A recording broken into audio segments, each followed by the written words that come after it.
जयत्यमितसज्ञानसुखशक्तिपयोनिधिः व्यासाय भवनाशाय श्रीशाय गुणराशये हृद्याय शुद्धविद्याय मध्वाय च नमो नमः।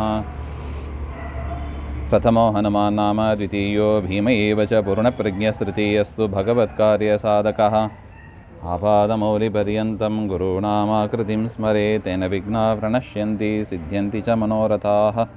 नारायणाय परिपूर्णगुणार्णवाय विश्वोदयस्थितिलयो नियतिप्रदाय ज्ञानप्रदाय विबुधासुरसौख्यदुःखसत्कारणाय वितताय नमो नमस्ते।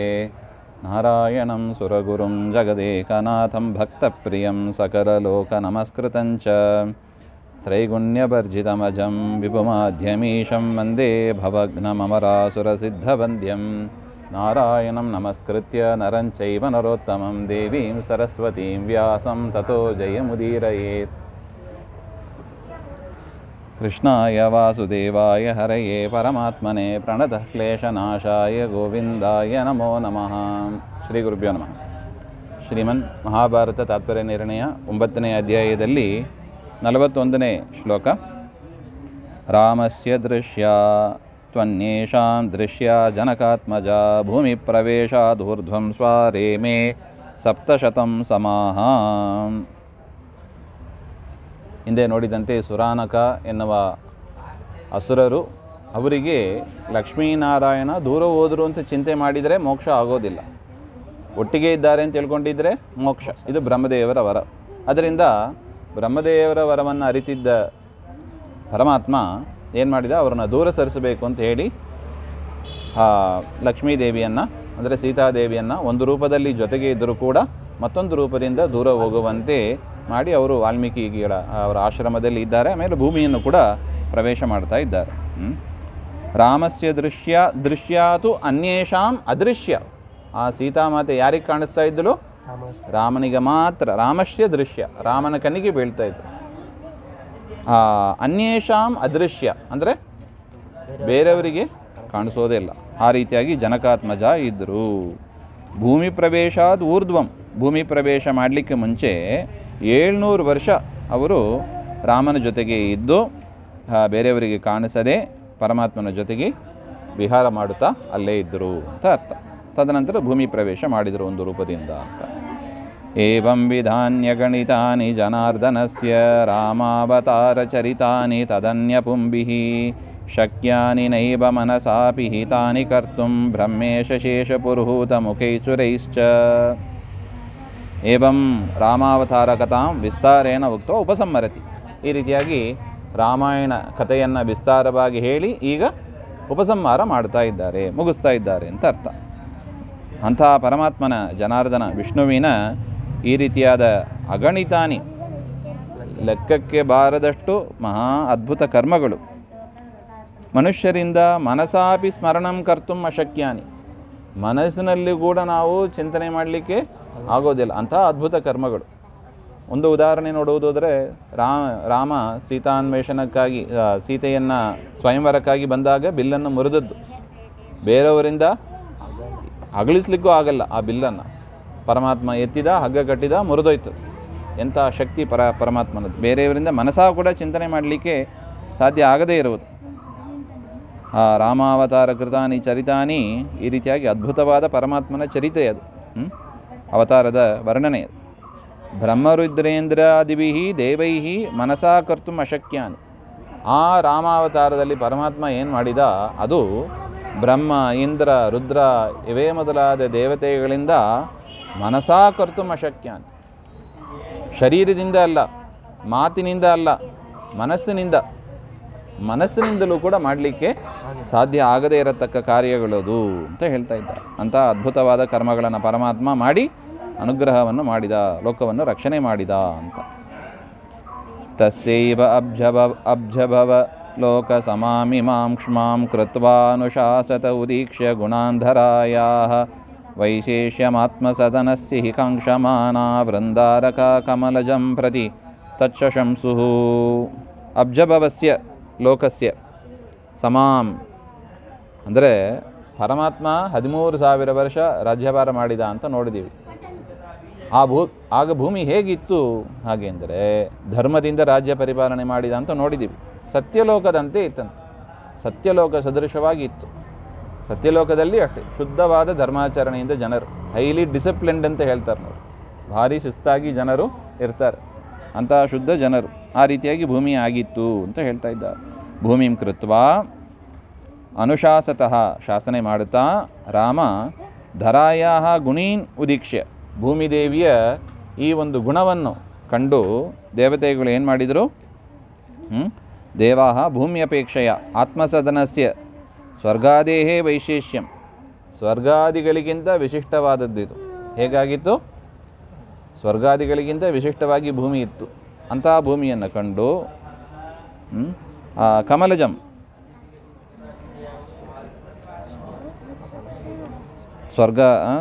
ಸ್ವಲೋಕ ತಮ್ಮ ಲೋಕಕ್ಕಿಂತ ಭೂಮಿ ವಿಶಿಷ್ಟವಾಗಿದೆ. ಸತ್ಯಲೋಕಕ್ಕೆ ಸದೃಶವಾಗಿದಂತೆ ಏನರ್ಥ? ಸತ್ಯಲೋಕಕ್ಕಿಂತ ಕೆಳಗಿನ ಲೋಕ, ತಪೋಲೋಕ, ಮಹರ್ಲೋಕ, ಜನಲೋಕ ಇತ್ಯಾದಿ ಏನು ಲೋಕಗಳಿದೆ, ಭುವಃ ಸ್ವಃ ಅಂತರಿಕ್ಷ ಇತ್ಯಾದಿ ಏನು ಲೋಕಗಳಿದೆ, ಆ ಲೋಕಗಳು ಅದಕ್ಕಿಂತ ಹೆಚ್ಚಾಗಿತ್ತು. ಸತ್ಯಲೋಕ ಸದೃಶವಾಗಿತ್ತು ಅಂದರೆ ಭೂಮಿ ಉಳಿದ 6 ಲೋಕ, ಸತ್ಯಲೋಕಕ್ಕೂ ಭೂಲೋಕ ಮಧ್ಯದಲ್ಲಿ 6 ಲೋಕ ಇದೆ. ಆ 6 ಲೋಕಕ್ಕಿಂತ ವಿಶಿಷ್ಟವಾಗಿತ್ತು ಭೂಲೋಕ.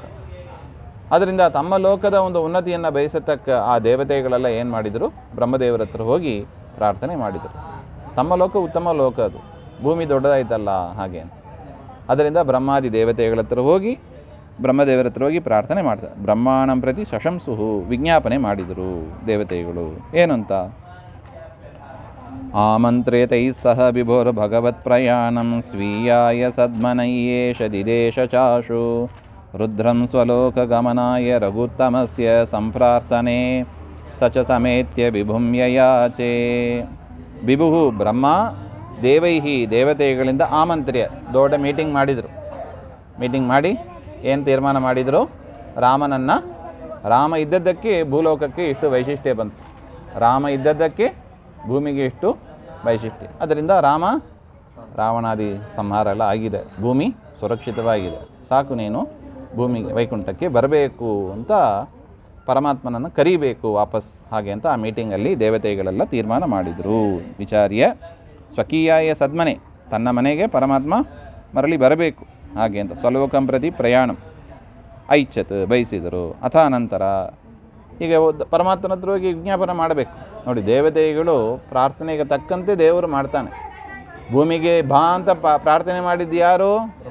ಇದೇ ಬ್ರಹ್ಮಾದಿ ದೇವತೆಗಳೇ.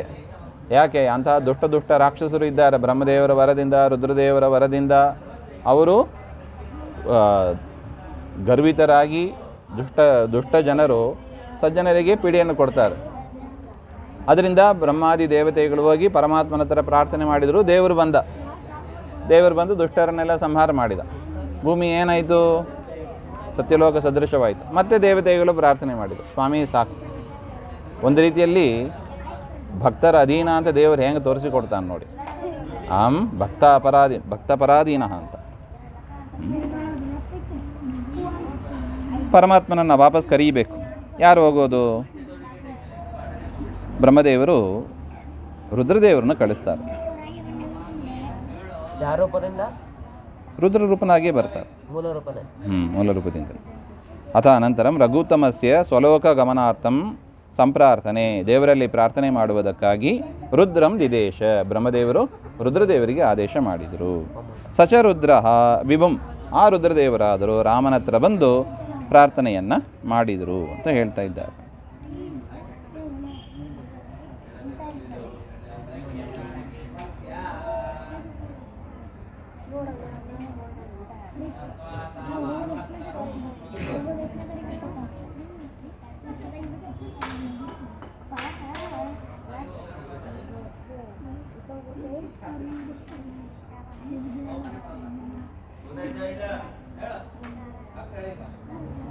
ಇಲ್ಲಿ ವಾದಿರಾಜ ಸ್ವಾಮಿಗಳು ಒಂದು ಮಾತನ್ನು ಬರೀತಾರೆ.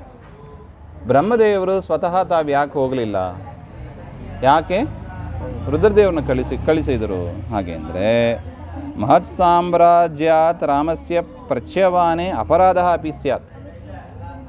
ಅಂದರೆ ದೇವತೆಗಳಿಗೆ ತಮ್ಮ ಲೋಕಕ್ಕಿಂತ ಇದು ಭೂಮಿ ಲೋಕ ಉತ್ತಮವಾಗಿದೆ ಅಂತ ಬೇಕಾಗಿತ್ತು.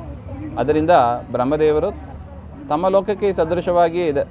ಅದರಿಂದ ಅವರು ತಾನು ಹೋಗಿ ರಾಮನ ಹತ್ರ ಪ್ರಾರ್ಥನೆ ಮಾಡಲಿಲ್ಲ. ಇನ್ನೊಂದು ಅದ್ಭುತವಾದ ರಾಮರಾಜ್ಯದಿಂದ ರಾಮನನ್ನು ಬಾ ಅಂತ ಕಳಿಸೋದು ಅದು ಒಂದು ರೀತಿಯಾದ ಅಪರಾಧನೆ. ಒಬ್ಬ ರಾಜನಾಗಿದ್ದಾನೆ, ನೀನು ಸಾಕು ರಾಜನಾದದ್ದು ಬಾ ಹಾಗೆ ಅಂತ ಹೇಳಿದರೆ ಅದು ಕೂಡ ಒಂದು ರೀತಿಯಾದ ಅಪರಾಧನೆ. ಈ ಎರಡು ಕಾರಣದಿಂದ ಬ್ರಹ್ಮದೇವರು ತಾನು ಹೋಗದೆ ಋಜುಯೋಗಿಗಳಲ್ಲಿ ಶ್ರೇಷ್ಠರಾದ ಬ್ರಹ್ಮನಿಗೆ ಇದು ಉಚಿತ ಅಲ್ಲ, ಅಪರಾಧ ಅಂತ ಗೊತ್ತಿದ್ದರೂ ಕೂಡ ಅಪರಾಧವನ್ನು ಮಾಡೋದು ಋಜುಯೋಗಿಗಳಿಗೆ ಉಚಿತ ಅಲ್ಲ. ಅದರಿಂದ ಸ್ವಯಮೇವ ದೇವಾನಾದಾಯ ರಾಮಂ ಪ್ರಾರ್ಥಯಿತು ನ ಆಗತ. ಪರಮಾತ್ಮನನ್ನು ನೀನು ರಾಜ್ಯ ಬಿಟ್ಟು ಬಾ ಹಾಗೆ ಅಂತ ಪ್ರಾರ್ಥನೆ ಮಾಡೋದು, ಭೂಮಿಯನ್ನು ಬಿಟ್ಟು ಬಾ ಅಂತ ಪ್ರಾರ್ಥನೆ ಮಾಡೋದಕ್ಕೆ ತಾವು ಹೋಗಲಿಲ್ಲ. ರುದ್ರದೇವನ ಕಳಿಸ್ತಾರೆ. ಅಂದರೆ ದೇವತೆಗಳ ಉದ್ದೇಶ ಏನಿತ್ತು? ತಮ್ಮ ಲೋಕಕ್ಕಿಂತ, ಅಂದರೆ ಸತ್ಯಲೋಕ ಮತ್ತು ಭೂಲೋಕ ಮಧ್ಯದಲ್ಲಿ ಅನೇಕ ಲೋಕಗಳಿದೆ, 6 ಲೋಕ ಇದೆ. ಆ 6 ಲೋಕಕ್ಕಿಂತ ಶ್ರೇಷ್ಠವಾಗಿ ಭೂಮಿ ಇತ್ತು. ಅದರಿಂದ ತಮ್ಮ ಲೋಕ ಉತ್ತಮವಾಗಿರಬೇಕು ಎಂಬ ಒಂದು ದೃಷ್ಟಿಯಿಂದ ದೇವತೆಗಳು ಹೋಗಿ ಬ್ರಹ್ಮದೇವರ ಹತ್ರ ಪ್ರಾರ್ಥನೆ ಮಾಡಿ ಮತ್ತು ಏನು ಮಾಡಬೇಕು? ರಾಮನನ್ನು ಕರೀಬೇಕು. ಆದ್ದರಿಂದ ಇದು ದೇವತೆಗಳಿಗೆ ಈ ರೀತಿಯಾಗಿ ಬೇಕಾಗಿದೆ, ದೇವತೆಗಳು ಹೋಗಿ ಮಾಡಲಿ ಹಾಗೆ ಅಂತ. ಮತ್ತೊಂದು ಕಾರಣ, ರಾಜ್ಯದಿಂದ ರಾಮನನ್ನು ಅಗಲಿಸೋದು ಕೈಕೇಯಿ ಮಾಡಿದ ಕೆಲಸ ಅದು. ತಾನು ಅದನ್ನೇ ಮಾಡ್ತಾ ಕೂತಿದ್ರೆ ಸರಿ ಹೋಗೋದಿಲ್ಲ ಅಂತ ಹೇಳಿ ತಾನು ಹೋಗಲೇ ಇಲ್ಲ. ದೇವಿ ಪ್ರಾರ್ಥನೆ ಮಾಡೋಕ್ಕೆ ಅಂತ ಹೋಗ್ತಾರೆ ರುದ್ರದೇವರು. ಅದರಿಂದ ತಾನು ಹೋಗದೆ ಋಜುಶ್ರೇಷ್ಠನಾದ ನನಗೆ ಯೋಗ್ಯ ಅಲ್ಲ, ಬೇರೆಯವ್ರು ಬೇಕಾದ್ರೆ ಮಾಡ್ಬೋದು, ಋಜುಶ್ರೇಷ್ಠನಾದ ನನಗೆ ಇದು ಯೋಗ್ಯ ಅಲ್ಲ ಅಂತ ಬ್ರಹ್ಮದೇವರು ಯೋಚನೆ ಮಾಡಿ ರುದ್ರದೇವರನ್ನು ಕಳಿಸ್ತಾರೆ ಹಾಗೆ ಅಂತ.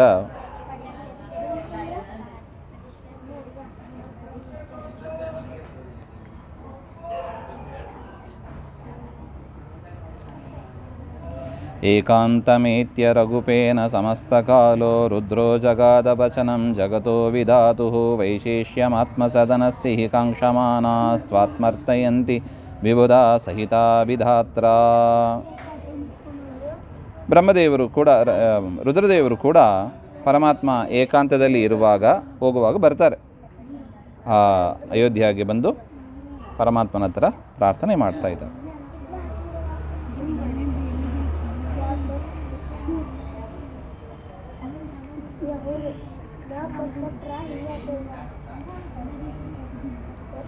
ಏನಂತ ಹೇಳಿದರು? ತನ್ನ ಲೋಕಕ್ಕೆ ಸದೃಶವಾಗಿ, ಅದಕ್ಕೆ ನಮ್ಮ ಲೋಕಕ್ಕಿಂತ ಉತ್ತಮವಾಗಿ ಭೂಲೋಕ ಇದೆ. ಆದ್ದರಿಂದ ತಮ್ಮ ಲೋಕದ ಉತ್ತಮತ್ವವನ್ನು ದೇವರು ಬಯಸ್ತಾ ಇದ್ದಾರೆ. ತಮ್ಮ ಲೋಕ ಶ್ರೇಷ್ಠವಾದ ಲೋಕ, ಅದು ಉತ್ತಮವಾಗಿ ಹಾಗೆ ಉಳಿಬೇಕು ಅಂತ ದೇವತೆಗಳು ಬಯಸ್ತಾ ಇದ್ದಾರೆ. ವಿಬುಧಾಹ ದಾತ್ರ ಬ್ರಹ್ಮಣಾ ಸಹ ತ್ವಾಂ ಅರ್ಥಯಂತಿ. ಈ ರೀತಿಯಾಗಿ ಬ್ರಹ್ಮದೇವರು ಕೂಡ ನೀವು ವೈಕುಂಠಕ್ಕೆ ಬರಬೇಕು ಹಾಗೆ ಅಂತ. ಭೂಮಿದೇವಿಗೆ ಅಷ್ಟು ಉತ್ತಮತ್ವ ಕಡಿಮೆ ಆಗಬೇಕು ಅಂದರೆ ನೀವು ಇಲ್ಲಿ ಇದ್ದದ್ದಕ್ಕೆ ಹಂಗಾಗಿದೆ. ಅದರಿಂದ ರಾಮಚಂದ್ರ ಪ್ರಭು ನೀವು ವೈಕುಂಠಕ್ಕೆ ಬರಬೇಕು, ನಿಮ್ಮ ಲೋಕದಲ್ಲಿ ನೀವು ಇರಬೇಕು ಹಾಗೆ ಅಂತ ಪ್ರಾರ್ಥನೆ. ಇದು ಬ್ರಹ್ಮದೇವರಿಗೆ ಕೂಡ ಈ ರೀತಿಯಾಗಿ ಪ್ರಾರ್ಥನೆ ಮಾಡ್ತಾ ಇದ್ದಾರೆ ಅಂತ ಬ್ರಹ್ಮದೇವರ ಮಾತನ್ನು ಕೂಡ ಪರಮಾತ್ಮನ ಹತ್ರ ನಿವೇದನ ಮಾಡ್ಕೋತಾ ಇದ್ದಾರೆ ರುದ್ರದೇವರು. ಪುತ್ರಸ್ತವೇಶ ಕಮಲ ಪ್ರಭವಸ್ತತಾಹಂ ಪೌತ್ರಸ್ತು ಪೌತ್ರಕವಚೋ ಯದಪಿ ಹ್ಯಯೋಗ್ಯಂ ಸಂಭಾವಯಂತಿ ಗುಣಿನಸ್ತದಹಂ ಯಯಾಚೆ ಗಂತುಂ ಸ್ವಸದ್ಮನತಿ ಪೂರ್ವಮಿತೋ ಭವಂತಂ ಭವತ್ಪ್ರಾರ್ಥಿತಂ ಮಯಾ ಕಿಮರ್ಥಂ ಕರ್ತವ್ಯಂ ಇತ್ಯತಃ. ಈಶ ಸ್ವಾಮಿನ್ ಕಮಲಪ್ರಭವಃ ಬ್ರಹ್ಮ ತವ ಪುತ್ರಃ. ಬ್ರಹ್ಮದೇವರು ಯಾರು? ನಿನ್ನ ಮಗ, ನಾನು ನಿನ್ನ ಮೊಮ್ಮಗ. ತಥಾಚ ಅಹಂ ತತ್ಪುತ್ರತ್ವಾ ತವ ಪೌತ್ರ. ಪೌತ್ರಕಸ್ಯಾಪಿ ಅಲ್ಪಸ್ಯಾಪಿ ವಚನಂ ಯದ್ಯಪಿ ಅಯೋಗ್ಯಂ ಕರ್ತುಂ. ಪೌತ್ರ ಮೊಮ್ಮಗ, ಅವನು ಸ್ವಲ್ಪ ಸಣ್ಣವನು. ಮೊಮ್ಮಗನ ಮಾತನ್ನು ಕೇಳ್ತಾರೆ ತಾತನಾದವರು? ಇಲ್ಲ, ಸಾಮಾನ್ಯವಾಗಿ ಕೇಳೋದಿಲ್ಲ. ಯಾಕೆ? ತುಂಬ ಸಣ್ಣವನು, ಅಷ್ಟು ಬುದ್ಧಿವಂತಿಕೆ ಇರೋದಿಲ್ಲ ಹಾಗೆ ಅಂತ ಸಣ್ಣವರಾಗಿರ್ತಾರೆ. ಆದರೂ ಕೂಡ ಗುಣಿನಃ ಗುಣಾಧಿಕಃ ಸಂಭಾವಯಂತಿ ತಸ್ಮಾತ್ ಇತಃ ಭೂಲೋಕ. ಆದರೂ ಕೂಡ ಈ ಒಂದು ಸಂದರ್ಭದಲ್ಲಿ ನನ್ನ ಮಾತು, ಯದ್ಯಪಿ ನಾನು ಮೊಮ್ಮಗ, ನನ್ನ ಮಾತನ್ನು ಕಿವಿ ಕೊಟ್ಟು ಕೇಳು. ಈ ಭೂಲೋಕದಿಂದ ಸ್ವಸ್ಯ ಸ್ಥಾನಂ ವೈಕುಂಠ ಪ್ರತಿ ಗಂತುಂ, ವೈಕುಂಠಕ್ಕೆ ನೀನು ಬರಬೇಕು ಅಂತ ನತಿಪೂರ್ವಕ ಪ್ರಣತಿಪೂರ್ವಕ ನಮಸ್ಕಾರ ಪೂರ್ವಕವಾಗಿ ನಾನು ನಿನ್ನನ್ನು ಪ್ರಾರ್ಥನೆ ಯಯಾಚೆ ಪ್ರಾರ್ಥನೆ ಮಾಡ್ತೀನಿ ಹಾಗೆ ಅಂತ ರುದ್ರದೇವರು ಹೇಳ್ತಾರೆ. ಯತ್ಕಾರ್ಯ ಸಾಧನ ಕೃತೆ ವಿಬುಧಾರ್ಥಿತಸ್ತ್ವಂ ಪ್ರಾದುಶ್ಚಕರ್ತ ನಿಜರೂಪಂ ಅಶೇಷಮೇವ ತತ್ಸಾಧಿತಂ ಹಿ ಭವತಾ ತದಿತಸ್ವಧಾಮ ಕ್ಷಿಪ್ರಂ ಪ್ರಯಾಹಿ ಹರ್ಷಂ ವಿಬುಧೇಶು ಕುರ್ವನ್. ಯಾವ ಕಾರ್ಯಕ್ಕಾಗಿ ಸ್ವಾಮಿ ನೀನು ಭೂಮಿಗೆ ಬಂದಿದ್ಯೋ ಆ ಕಾರ್ಯ ಪರಿಸಮಾಪ್ತಿಯಾಗಿದೆ. ದೇವತೆಗಳೇ ಪ್ರಾರ್ಥನೆ ಮಾಡಿದ್ದು, ಆ ಕಾರ್ಯ ಸಮಾಪ್ತಿಯಾಗಿದೆ. ಅಶೇಷಂ ಕಾರ್ಯಂ ಭವತಾ ಸಾಧಿತಂ, ಒಂದೂ ಕೂಡ ಉಳಿಸದೆ ಎಲ್ಲ ಕಾರ್ಯವನ್ನು ಸ್ವಾಮಿ ನೀನು ಮುಗಿಸಿದ್ಯಾ. ಅದರಿಂದ ನೀನು ಇಲ್ಲಿಂದ ನಿನ್ನ ವೈಕುಂಠಕ್ಕೆ ಬಂದು ಸಂತೋಷಂ ಕುರ್ವನ್, ಇನ್ನು ಉಳಿದ ಕಾರ್ಯ ಅಂತ ಯಾವುದಿಲ್ಲ, ಇನ್ನು ಉಳಿದ ಕಾರ್ಯ ಯಾವುದೂ ಇಲ್ಲ ಇಲ್ಲಿ ಮಾಡಬೇಕಾದ್ದು. ಅದರಿಂದ ದೇವತೆಗಳಿಗೆ ಸಂತೋಷವನ್ನು ಕೊಡ್ತಾ ನೀನು ಸಂತೋಷ ಇತೋಪಿ ಭೂಲೋಕಾತ್, ಈ ಭೂಲೋಕದಿಂದ ಸ್ವಧಾಮ ನಿನ್ನ ಲೋಕವಾದ ವೈಕುಂಠಕ್ಕೆ ಶೀಘ್ರಂ ಪ್ರಯಾಹಿ, ಕೂಡಲೇ ನೀನು ಹೋಗಬೇಕು ಹಾಗೆ ಅಂತ ರುದ್ರದೇವರು ಪ್ರಾರ್ಥನೆಯನ್ನು ಮಾಡಿದರು. ಓಮಿತ್ಯುವಾಚ ಭಗವಾನ್ಸ್ತದಶೇಷಮೇವ ಶ್ರುತ್ವಾ ರಹಸ್ಯತ ತನುಸ್ತ್ವಪರಾಹರಸ್ಯ.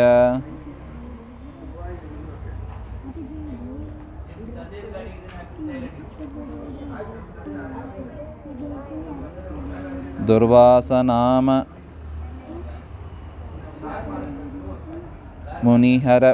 ಮುನಿಹರದಗ ಆಗಮದಾಶುರಾಮಂ ಮಾಂಭೋಜಯ ಕ್ಷುದಿತಂ ಇತ್ಯಸಕೃದ್ಬ್ರುವಾಣಃ.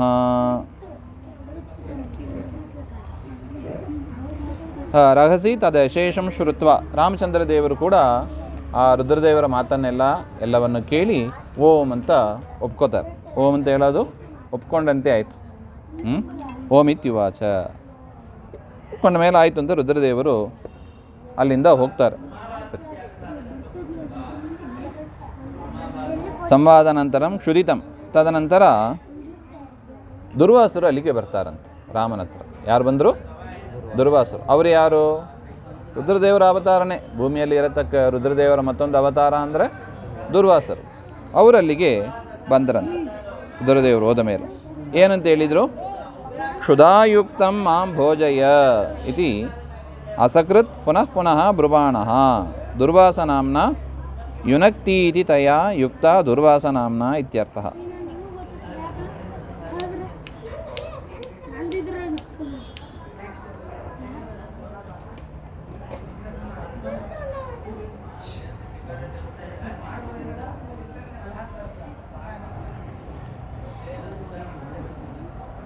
ರುದ್ರಸ್ಯ ಆಯ್ತಲ್ವಾ?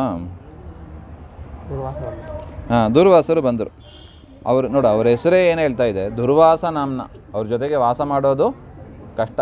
ನನಗೆ ಹಸಿವಾಗ್ತದೆ ಅಂತ ಮತ್ತೆ ಮತ್ತೆ ಹೇಳ್ತಾ ದುರ್ವಾಸರು ಎನ್ನುವ ಋಷಿಗಳು ರುದ್ರದೇವರ ಅವತಾರ ಬಂದರು. ಅವ್ರಿಗೆ ಯಾಕೆ ಆ ಹೆಸರು? ಅವ್ರ ಜೊತೆಗೆ ವಾಸ ಮಾಡೋದು ಸ್ವಲ್ಪ ಕಷ್ಟ. ಯಾಕೆ? ಸಿಟ್ಟಿನವರು, ಕ್ರೋಧ ಸಂಭವ ಅಲ್ವಾ? ನಿತ್ರೆ ಶಾಪ ಕೊಟ್ಟುಬಿಟ್ರು ಅವರು. ನಿತ್ರೆ ಕೂತ್ರೆ ಶಾಪ. ಅದರಿಂದ ದುರ್ವಾಸರು ಅಂತ ಅವರಿಗೆ ಹೆಸರು. ಅದು ಸರಿಯಾಗಿ ಇತ್ತು ಅಂತ. ಅಂಥವರು ರಾಮನ ಹತ್ರ ಬಂದು ಪ್ರಾರ್ಥನೆ ಮಾಡಿದರು, ನನಗೆ ಹಸಿವಾಗ್ತಾ ಇದೆ ಅಂತ. ಹರಸ್ಯ ಅಪರಾಧತನು, ರುದ್ರದೇವರ ಇನ್ನೊಂದು ಅವತಾರ, ಇನ್ನೊಂದು ರೂಪ ಬಂದರು. ಇಹ ಏಕಾಂತ ಸ್ಥಳೇ, ಅವರು ಕೂಡ ಏಕಾಂತದಲ್ಲೇ ಬಂದು ಪ್ರಾರ್ಥನೆಯನ್ನು ಮಾಡಿದರು.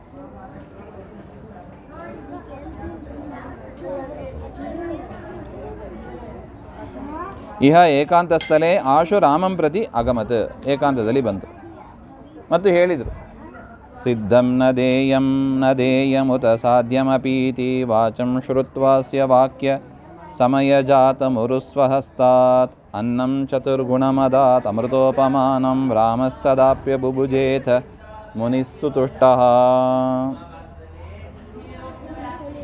ಅವರು ಹೇಳಿದರು, ರುದ್ರದೇವರು ರೂಪವಾದ ದುರ್ವಾಸರು ಬಂದು ಏನಂತ ಹೇಳಿದರು? ಹಸಿವಾಗ್ತದೆ, ಆದರೆ ಈಗ ನೀನು ಅನ್ನವನ್ನು ಮಾಡಿ ಬಡಿಸಬಾರ್ದು, ಮತ್ತು ಸಿದ್ಧವಾದ ಅನ್ನ, ಆಲ್ರೆಡಿ ಮಾಡಿಸಿದ ಅನ್ನವನ್ನು ಬಡಿಸಬಾರ್ದು. ಇನ್ನು ಮುಂದೆ ಅಡಿಗೆ ಪಕ್ವ ಮಾಡಿಯೂ ಬಡಿಸಬಾರ್ದು. ಆ ರೀತಿಯಾದ ಅನ್ನವನ್ನು ನನಗೆ ಕೊಡಬೇಕು. ಹಾಗೆ ಏನು ಮಾಡಬೇಕು? ಒಂದು ಮನೆ ಯಾರಾவது ಅನ್ನ ಬೇಕು ಅಂತ ಕೇಳಿದರೆ ಮನೆಯಲ್ಲಿದ್ದ ಅನ್ನವನ್ನು ಕೊಡ್ಬೋದು, ಆಲ್ರೆಡಿ ಸಿದ್ಧವಾದದ್ದು. ಅಥವಾ ಸರಿ ತಾಳಿ ಅದು ಬೇಡ, ಹೊಸದಾಗಿ ನಿಮಗೆ ಮಾಡಿ ಬಡಿಸ್ತೀವಿ ಹಾಗೆ ಅಂತ ಹೇಳ್ಬೋದು. ಇವರೇನು ಹೇಳ್ತಾರೆ? ಸಿದ್ಧವಾದದ್ದು ಬೇಡ, ಸಾಧ್ಯವಾದದ್ದು ಇನ್ನು ಮುಂದೆ ಮಾಡಿಸ್ಬೇಕಾದ್ದು ಅದು ಕೂಡ ಬೇಡ. ಎರಡೂ ಅನ್ನ ಬೇಡ, ನನಗೆ ಹಸಿವಾಗ್ತಾ ಇದೆ, ಅನ್ನವನ್ನು ಕೊಡು. ಏನು ಮಾಡಬೇಕು? ವಾಚಂ ಶ್ರುತ್ವಾ ಪರಮಾತ್ಮ ಏನು ಮಾಡಿದ?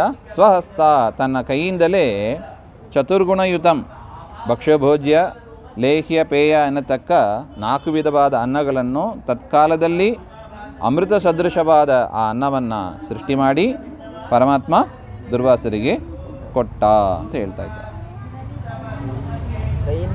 ಕೈಯಿಂದಲೇ ಸೃಷ್ಟಿ ಮಾಡಿ ಕೊಟ್ಟ. ಮುನಿಹಿ ದುರ್ವಾಸಃ ತದನ್ನಮಾಪ್ಯ, ಆ ಅನ್ನವನ್ನು ದುರ್ವಾಸರು ಸ್ವೀಕಾರ ಮಾಡಿ ಅಥ ಸಂತುಷ್ಟರಾಗಿ ಬುಭುಜೆ ಸಂತೋಷಪಟ್ಟು ಸ್ವೀಕಾರ ಮಾಡಿದರು. ಸಂತೋಷಪಟ್ಟು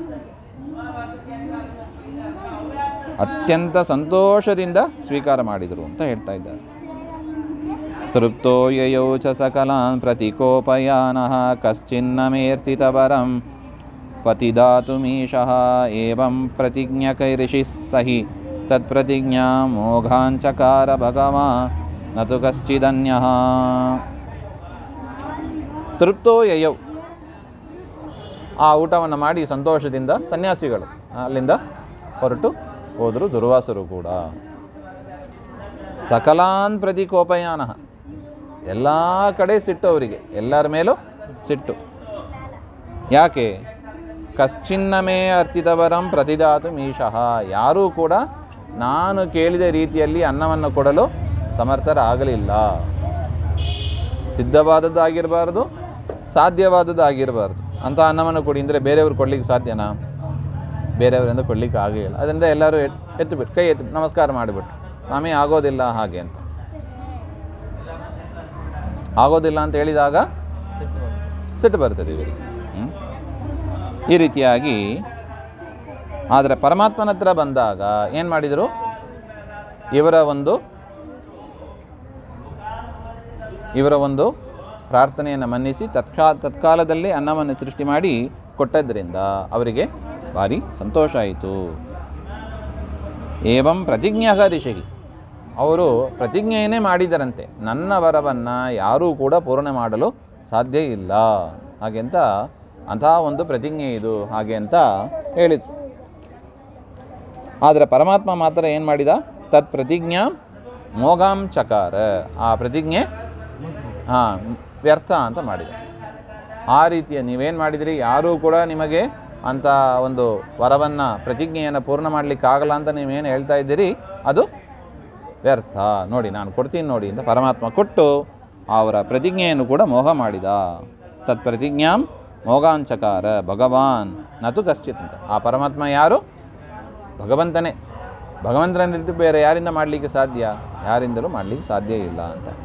ಈ ರೀತಿಯಾಗಿ ದುರ್ವಾಸರ ಅವರ ಒಂದು ಪ್ರತಿಜ್ಞೆಯನ್ನು ಕೂಡ ಅನ್ನವನ್ನು ಕೊಟ್ಟು ಪರಮಾತ್ಮ ಅನುಗ್ರಹ ಮಾಡಿದರು ಅಂತ ಹೇಳ್ತಾರೆ. ಮುಂದಿನ ವಿಚಾರ ಮತ್ತೆ ನೋಡೋಣ. ಸರ್ವಗುಣ ಸಂಪೂರ್ಣ ಸರ್ವದೋಷ ವಿವರ್ಜಿತ ಪ್ರಿಯತಾಂ ಪ್ರೀತೇವಾಲಂ ವಿಷ್ಣೋರ್ಮೇ ಪರಮಸುಹೃತ್ ಶ್ರೀಮಧ್ವಾಂತರ್ಗತ ಶ್ರೀಕೃಷ್ಣಾರ್ಪಣಮಸ್ತು. ಶ್ರೀಹರೇ ನಮಃ.